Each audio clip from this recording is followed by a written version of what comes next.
Hey, good afternoon, Rich Disney Homestead. How they are? Yeah, here I am. Hi.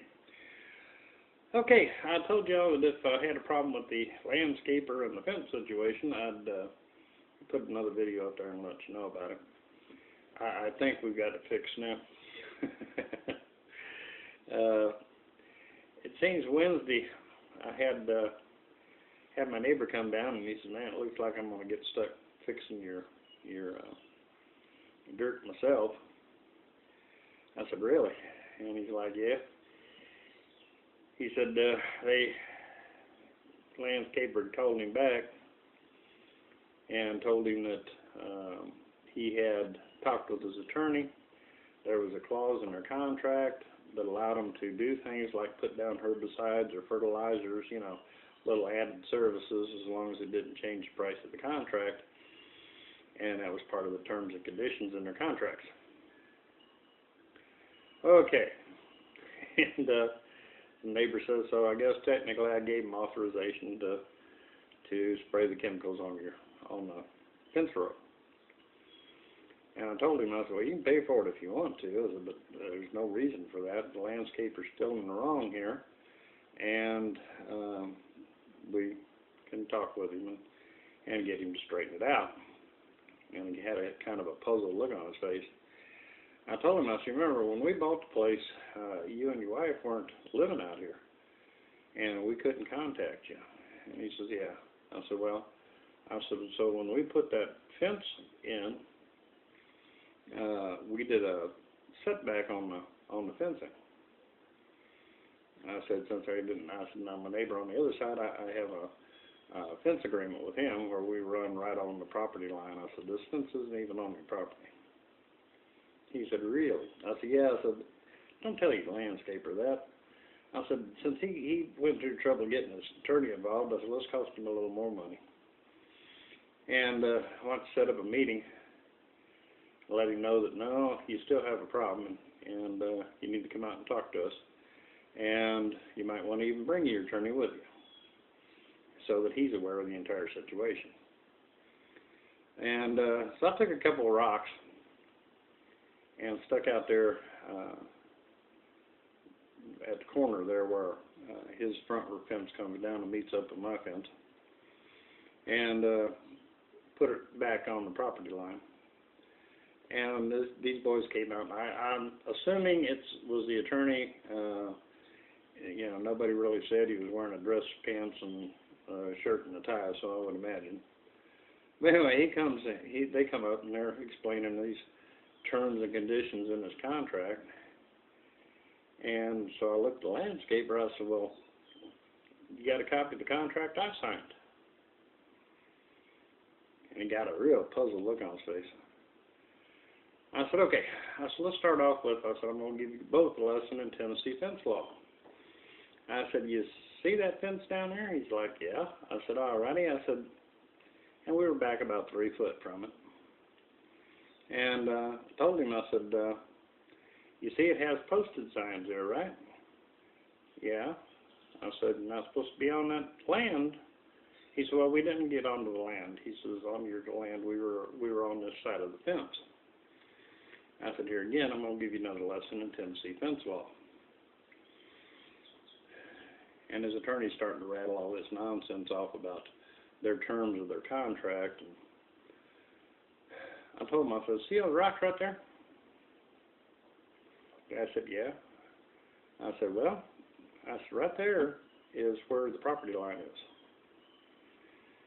I said, "As you can see, that fence is 3 foot inside that property line on my side." I said, "I couldn't find," here again, don't want to use his name, but I said, "I couldn't locate the owner of this property when we put in that perimeter fence." I said, "So we followed standard code and did a 3 foot setback on that fence."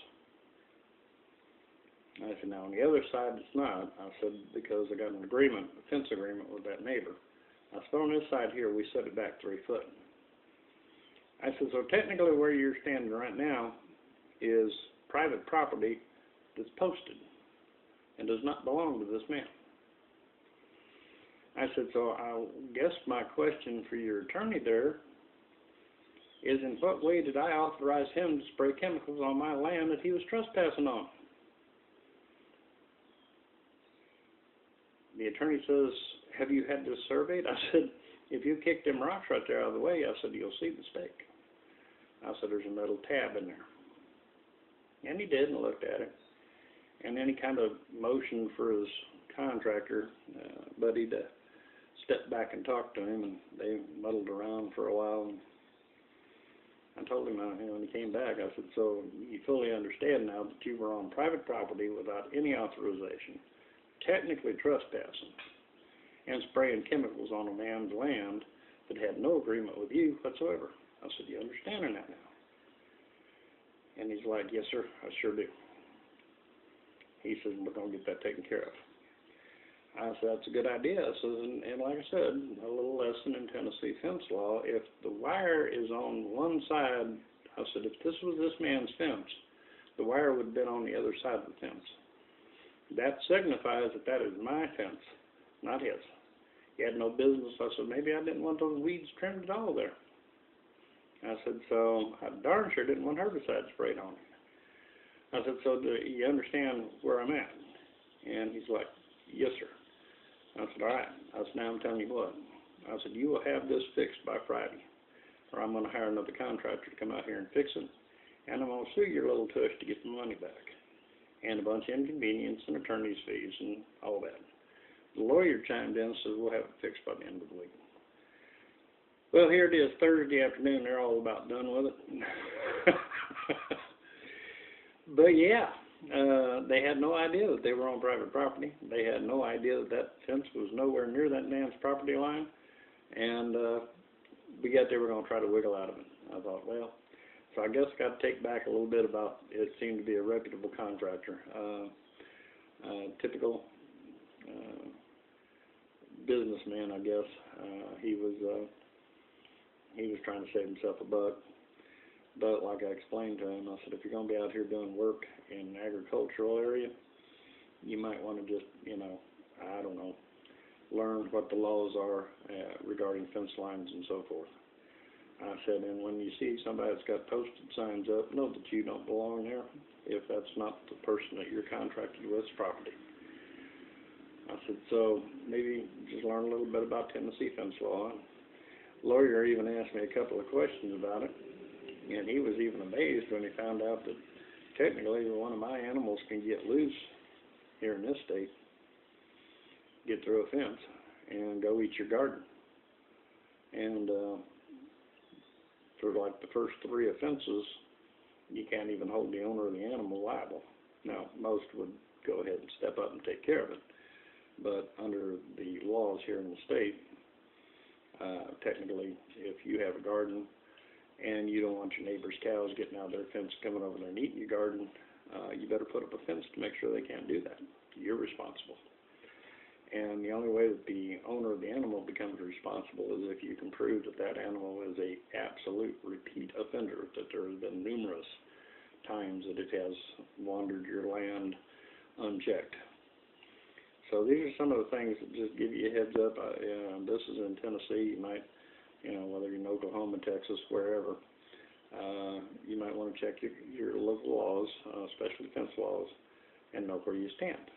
Because in this particular case, I knew exactly where I stood. I knew when I saw that stuff that the guy was, the landscaper was 150% in the wrong. And he just needed to have that brought squarely to his attention. Anyway, so that's all I got for you. I told you I'd give you an update on it. And I have. Y'all have a good day.